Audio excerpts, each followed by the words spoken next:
네, 안녕하십니까. 예, 이번 시간은요, 우리 경영 분석 2장에 있는 연수 문제를 풀어보도록 하겠습니다. 1번 보시게 되면 이제 정태 비율에 해당하는 재무 비율은 이라고 했는데요. 우리가 거기 재무제표를 보시게 되면, 이제 재무 비율을 보시게 되면 크게 비율을 갖다가 세 가지로 나눠 볼 수가 있습니다. 첫 번째가 이제 재무 상태표 비율이고요. 그 다음에 이제 손익계산서 비율입니다. 손익계산서 비율. 그 다음에 이제 혼합 비율이 있습니다. 혼합 비율. 그래서 이 세 가지로 이렇게 크게 나눠지는데요.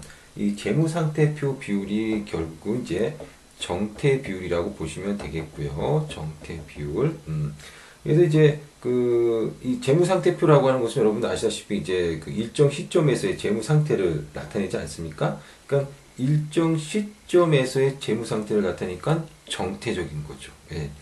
그 다음에 이제 손익계산서 비율 같은 경우는 우리 이제 동태 비율이라고 이렇게 이야기하는데, 손익계산서는 이제 일정 기간에서의 경영 성과를 나타내는 거기 때문에 일정 기간입니다. 기간을 명시하는 거니까 바로 이제 동태적이다라고 볼 수가 있는 거죠. 자, 그래서 크게 이제 정태 비율과 동태 비율을 나누게 되고요. 혼합 비율이라고 하는 것은 뭐 이 두 개가 이제 합쳐진 겁니다. 예, 여러 항목이 이제 혼합된 거다 이렇게 보시면 되겠습니다. 자, 그래서 1번을 보시게 되면 이자 보상 비율이 나오는데요. 보기 1번 보면 이자 보상 비율은요, 이자 비용 분의 영업이익으로 이렇게 구성이 됩니다. 영업이익.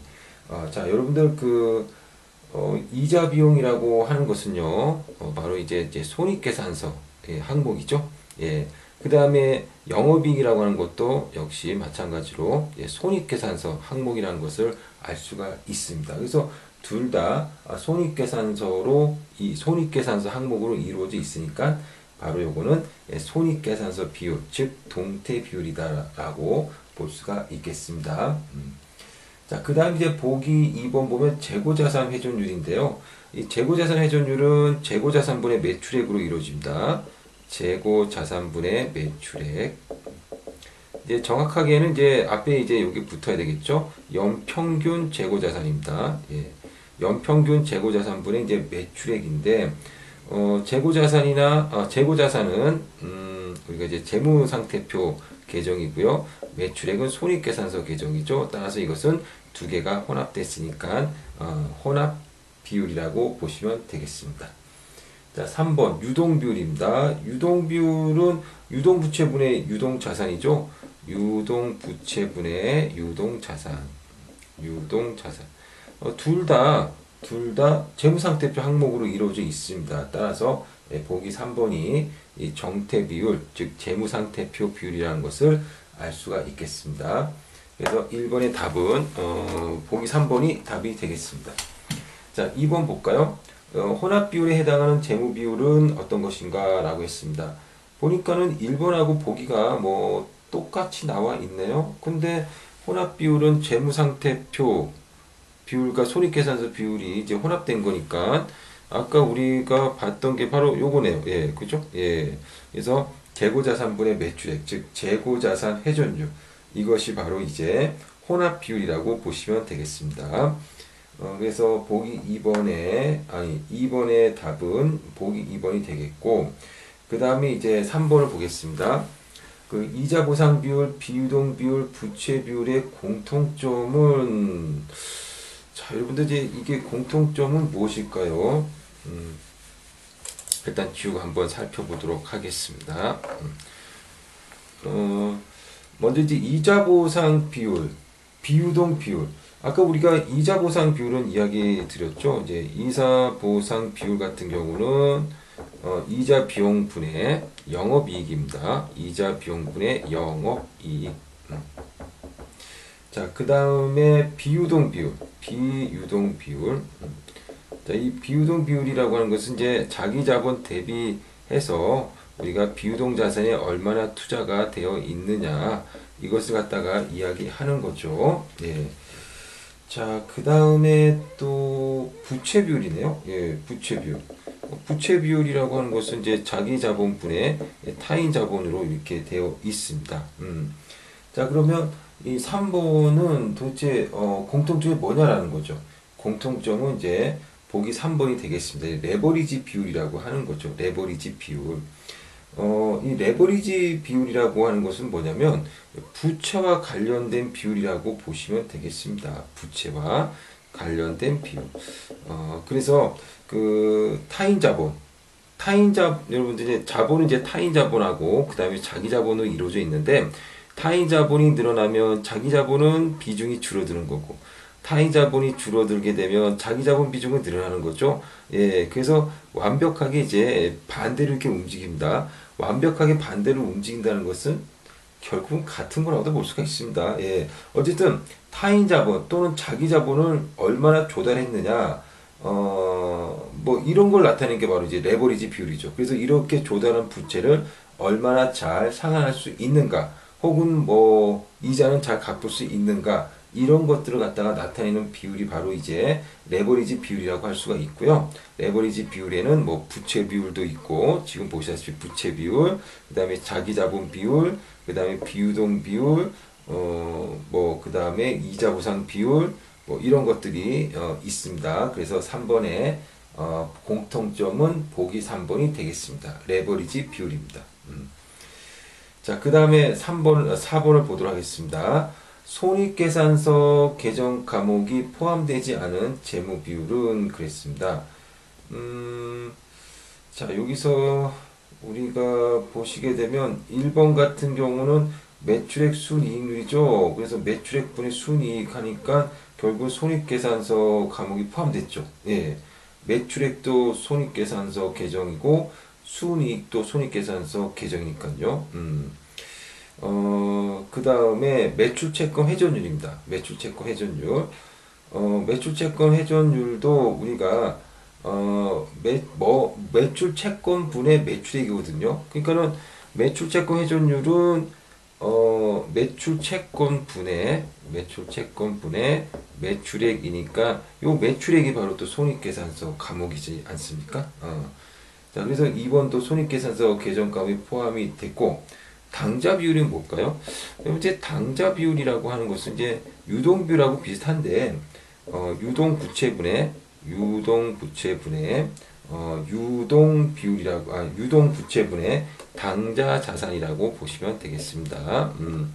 그래서 이제 당자 자산이라고 하는 것은요, 유동 자산에서 재고 자산을 뺀 거라고 보시면 되겠습니다. 그래서 좀 더 엄격하게 그 유동성을 갖다가 측정하는 비율이 바로 이제 당자 비율이라고 보시면 되겠죠.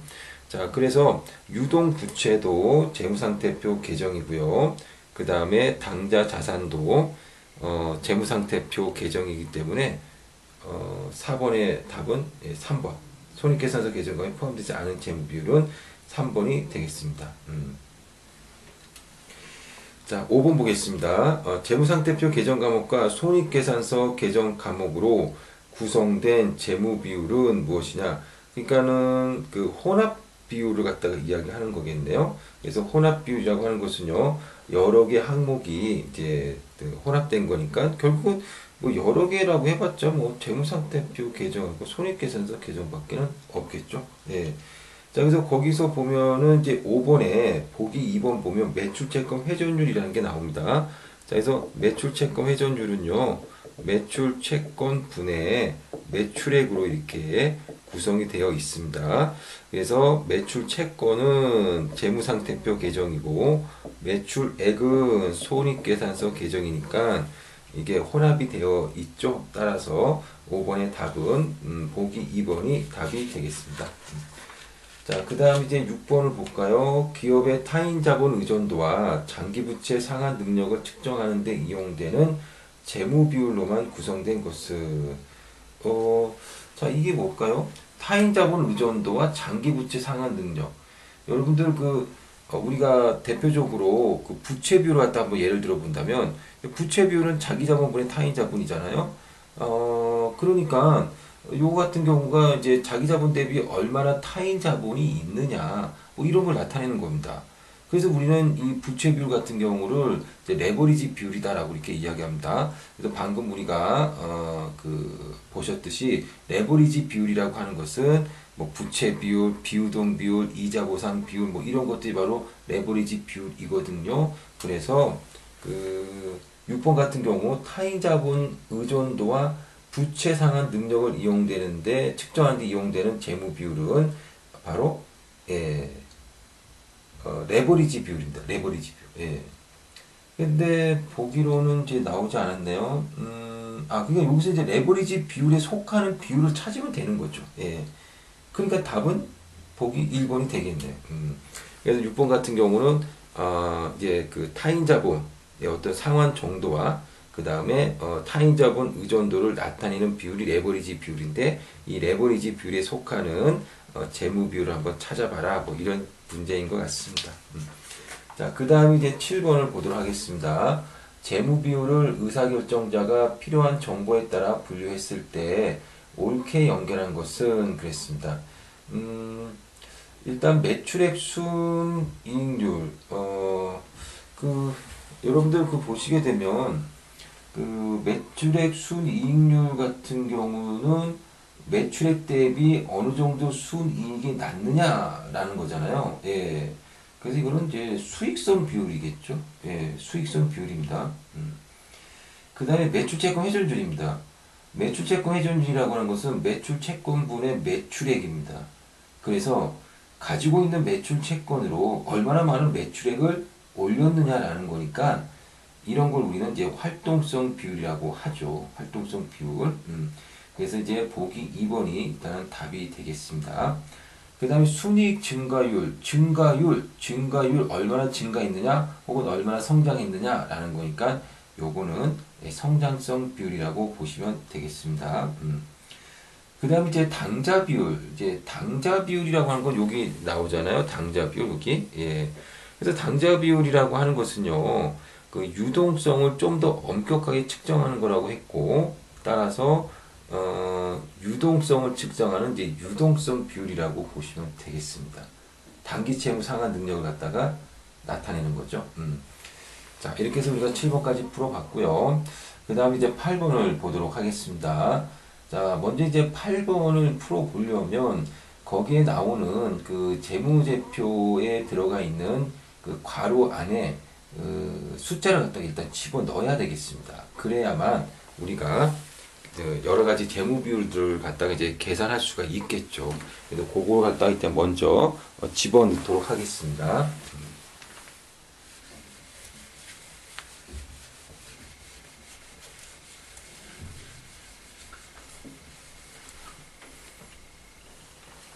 거기 문제를 보시게 되면 이제 유동자산이 가로로 쳐져 있습니다. 유동자산이 가로로 되어 있고, 그 다음에 이제 매출채권이 이제 100원이고요. 현금이 300원이고요. 재고자산이 또 가로로 쳐져 있습니다. 그래서 이제 매출채권이나 현금이나 재고자산이 바로 유동자산이라는 거죠. 예. 유동자산은 이런 것들로 이제 구성되어 있고, 그 다음 이제 비유동자산에는, 즉, 1년 이내 현금화가 가능하지 않은 비유동자산은 400으로 나와 있는데, 무형자산이 200으로 되어 있고요. 그 다음에 유형자산이 200으로 되어 있습니다. 그래서 모두 얼마냐는 알 수가 없네요, 아직. 예, 아직 알 수가 없습니다. 자, 그런 다음에, 대변을 한번 보겠습니다. 이건 이제 재무상태표 차변이죠. 유동부채가 200원입니다. 유동부채가 200원이고, 이거 이제 가로가 쳐져 있지 않죠. 그 다음에 매입채무, 유동부채 안에는 매입채무랑 그 다음에 단기 차입금이 포함이 되어 있습니다. 그래서 유동부채 안에 유동부채에 속하는 것이 이런 것들입니다. 그래서 매입채무가 100이고 단기 차입금이 100이다라는 거죠. 그런 다음에 이제 비유동부채 1년 이제 갚아야 될 만기가 1년 이상인 부채, 비유동부채가 400인데 비유동부채는 400이고 그 다음에 자본이 모두 얼마냐면요. 모릅니다. 가로로 되어 있습니다. 자본은. 그 다음에 자본금은 200원입니다. 자본금은 200원이고 이익잉여금은 200원입니다. 예. 자, 어쨌든 자본에는 뭐 자본금도 있고 이익잉여금도 있고 자본잉여금도 있는데 자본잉여금은 이제 여기 나타나 있지는 않죠. 여기서 없다라고 하고 두 개만 계산해 보면 자본은 400원이라는 걸 알 수가 있습니다. 이 두 개로 구성되어 있으니까. 그러면은 재무상태표 대변은 모두 얼마인지 한번 볼까요? 자본이 400이고 비유동부채가 400이고 유동부채가 200이니까 이걸 합하면 모두 1000이 되고 대차평균의 원리에 의해서 차변과 대변합계가 같으니까 차변합계도 1000이 되겠습니다. 그런데 이 차변은 유동자산과 비유동자산으로 이루어져 있고 비유동자산이 400이니 유동자산은 당연히 600이 돼야 되겠죠. 합하면 1000이 돼야 되니까 유동자산이 3개로 구성되어 있는데 100, 300이니까 이게 400이고 따라서 600이 되려면 재고자산은 200이 돼야 되겠습니다. 자, 그래서 이렇게 우리가 그 재무상태표를 갖다가 같이 한번 해봤고, 자, 그 다음에 이제 손익계산서를 갖다가 한번 그 계산을 좀 해보도록 하겠습니다. 손익계산서. 그래서 요거를 갖다가 지우고 할게요. 손익계산서도 이제 합쳐보도록 할게요. 그 가루를 한번 메꿔보도록 하겠습니다. 자, 매출액이 1000원입니다. 매출액이 1000원이고요. 그 다음 이제 매출 원가가 600원입니다. 매출 원가 600원. 그 다음에 이제 매출액에서 매출 원가를 빼주면 물론 이제 우리 문제 나오지 않았지만 매출 총이익이 나오겠죠. 그래서 매출 총이익이 결국 이제 400원이라는 걸 알 수가 있고요. 그 다음에 거기에서 이제 판매비와 관리비를 빼주는 겁니다. 그래서 이제 판관비라고 해서 200원을 이렇게 빼주게 되면 얼마가 나오냐? 200원이 나오는데 이 200원이 뭐냐? 영업이익입니다. 근데 우리 문제에서는 영업이익이 안 나왔죠. 안 나왔지만 우리가 이제 알아내야죠. 그죠? 예. 손익계산서가 어떻게 써지는다는 것을 우리가 알고 있어야 되는 거니까. 자, 그 다음에 이제 영업이익에서 무엇을 빼주냐면요. 영업의 수익을 더해주고 영업의 비용을 빼주는 겁니다.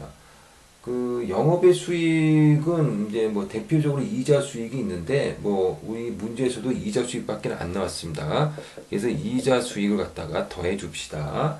이자 수익이 얼마냐면 200원이니까 200원을 더해 주고 그 다음에 영업의 비용을 빼주는데 영업의 비용은 문제에서 이자 비용밖에 안 나왔죠. 그래서 이자 비용을 빼주도록 하겠습니다. 그래서 그래서 이자 수익을 200원 더해주고 또 비용을 200원 빼주니까 똑같네. 200원이 되겠죠. 예. 그래서 이 200원이 뭐냐? 이 200원이 이자 비용이 지금 200원이 아니라 100원으로 나와 있네요. 예, 제가 문제를 잘못 봤네요. 자, 그래서 이자 비용이 100원입니다. 100원. 이자 비용이 100원. 자, 그러면 이제 200에서 이제 200 더하고 100을 빼주니까 이제 300이 되겠죠. 그래서 이 300이 뭐냐? 바로 법인세 차감 전 이익이 되겠습니다. 그래서 문제에서는 안 나왔지만 이거 우리가 이제 알아내야죠. 이제 법인세 차감 전 이익이 되겠습니다. 자, 법인세 차감 전 이익에서 우리가 법인세를 빼줘야죠. 즉 세금을 빼줘야 됩니다. 그래서 법인세를 얼마 내느냐? 법인세율을 우리가 알아야 되니까 법인세율은 이제 20%라고 나와 있네요. 거기. 그래서 20%니까 법인세 차감 전 이익에서 20%를 갖다가 세금으로 내야 됩니다. 그럼 300에 20%는 이제 60이니까 300에서 60을 빼주게 되면 240이 나오게 되고 이 240이 바로 당기 순이익이 되겠습니다.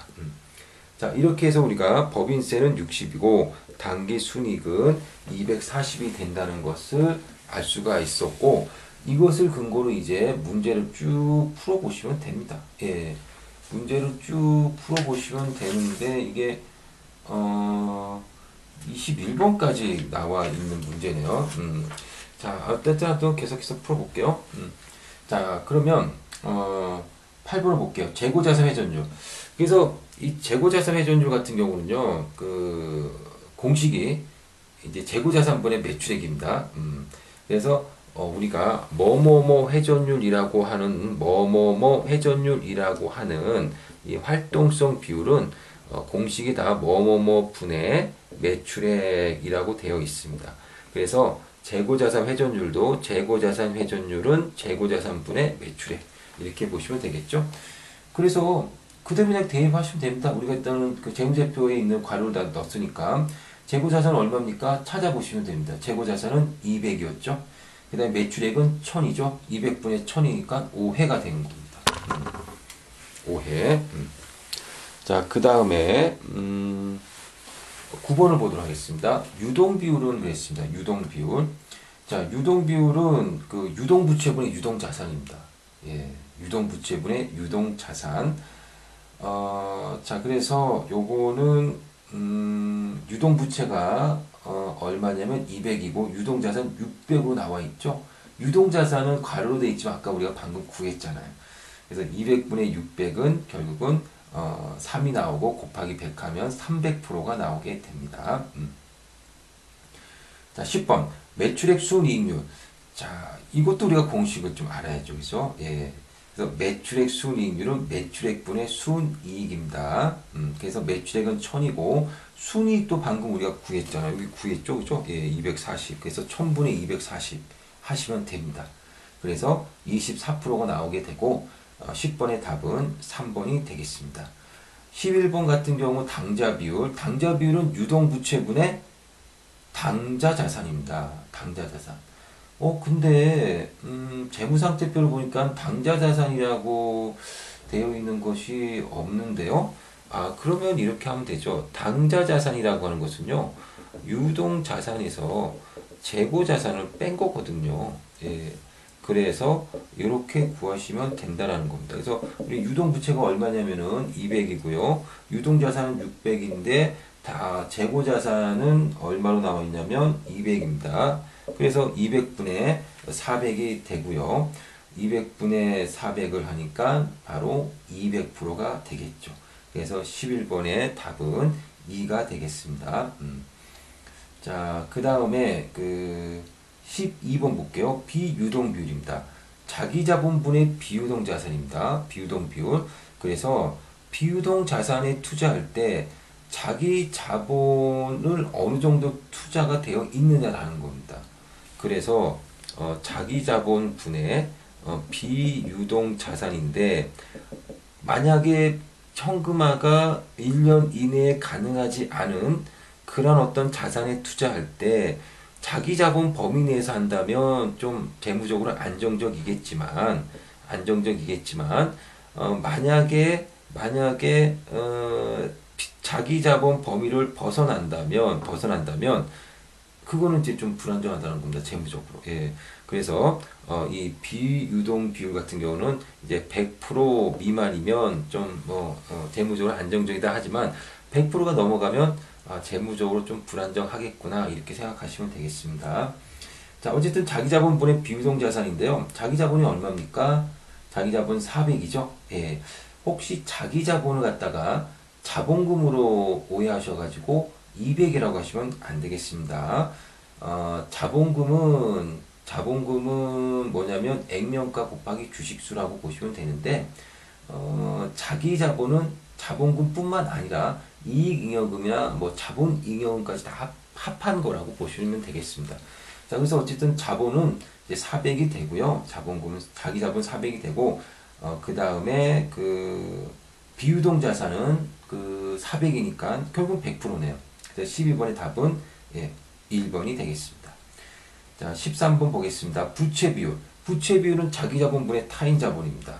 자기 자본은 얼마입니까? 400. 타인 자본은 얼마입니까? 타인 자본 얼마죠? 타인 자본은 바로 부채를 이야기하는 거고요. 부채는 유동부채와 비유동부채로 구성이 되어 있죠. 유동부채는 200이고 비유동부채는 400이니까 타인 자본 모두 600입니다. 그래서 400분의 600 해가지고요. 구하면 150%가 나옵니다. 자, 그 다음에 14번 이자 보상 비율입니다. 자, 이자 보상 비율은 이자 비용분의 영업이익입니다. 이자 비용분의 영업이익. 그러니까는 내가 벌어들이는 영업이익으로 얼마나 이자 비용을 충당하고 있느냐라는 겁니다. 자, 그래서 이자 비용이 100원인데 영업이익이 만약에 200이라고 한다면 이것은 이제 200%가 될 것이고요.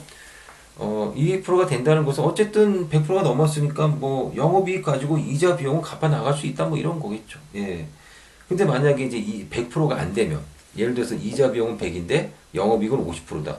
이런 거는 좀 문제가 있는 기업이죠. 영업이익으로 이자도 못 갚는 그런 거잖아요. 그러니까 이런 기업은 아주 안 좋은 기업이죠. 곧 있으면 망할 그런 기업입니다. 네. 자, 그래서 이자 보상 비용, 이자 비용분의 영업이익이니까 이자 비용이 얼마입니까? 이자 비용이 얼마냐면 100원으로 나와 있습니다. 100원. 예. 우리 손익계산서 보면 나와 있죠. 그다음에 영업이익은 얼마냐면 200입니다. 그냥 100분의 200이니까 200%죠. 그래서 14번의 답은 2번이 되겠습니다. 자, 그 다음에 매입 채무 평균 상환 기간이 이제 15번인데, 자, 요거는 우리가 좀 설명이 좀 필요한 부분들입니다. 예, 그래서 그 설명을 하기 위해서 일단 15번부터는 다음 강의에서 제가 풀이를 좀 하도록 할게요. 예, 잠깐 쉬었다 하도록 하겠습니다.